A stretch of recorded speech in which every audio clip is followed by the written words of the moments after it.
মানসিক ভারসাম্যহীন নারীর কোল জুড়ে জন্ম নিল চাঁদের মতো ফুটফুটে সন্তান, তবে জানা নেই তার পিতৃপরিচয়। এ কেমন নিয়তি! ভারসাম্যহীন নারী মা হলেও বাবা হয়নি কেউ। এই বাচ্চার বাপ আল্লাহ মরে গেছে গা। বাচ্চার বাবা নাই, মারা গেছে। এখন এই বাচ্চার দায়িত্ব সম্পূর্ণ আমি নেব, আর যদি জনগণ আমার চালায় তো চলবে, নইলে নাই। গোপালগঞ্জের কোটালীপাড়া উপজেলার রাজাগঞ্জ ইউনিয়নের সীতাকুণ্ড গ্রামের বাসিন্দা মাহমুদা। আপাতমস্তক সুস্থ স্বাভাবিক মনে হলেও মানসিক ভারসাম্যহীন তিনি।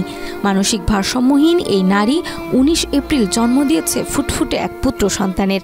একনল হ্যান্ড ওয়াশ 100% প্যারাবেন ফ্রি, তাই নিরাপদ হাতের জন্য আস্থা রাখুন একনলে। সন্তানের জন্মের পর তাকে বুকে জড়িয়ে পরম মমতায় আগলে রাখলেও তার কপালে দেখা দিয়েছে চিন্তার ভাঁজ, কারণ সন্তানের জন্ম পরিচয় নিয়ে তৈরি হয়েছে ধোঁয়াশা। আর বাপে পরিচয় না দিলে কি হয়েছে? আর বাপে বিয়ে আর একটা করছে, তাতে আমার কি এসে যায়? আমার কপালে সুখ থাকলে কি এটা থাকতাম?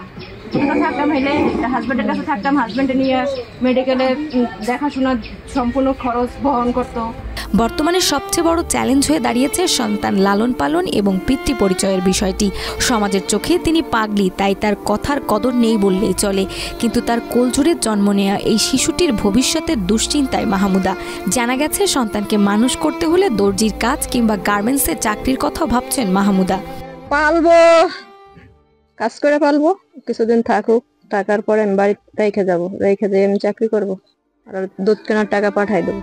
চাঁদের মতো ফুটফুটে সন্তানের জন্ম পরিচয় নিশ্চিত হোক, সেই সাথে নিশ্চিত হোক সুন্দর ভবিষ্যৎ, এমনটাই প্রত্যাশা সকলের।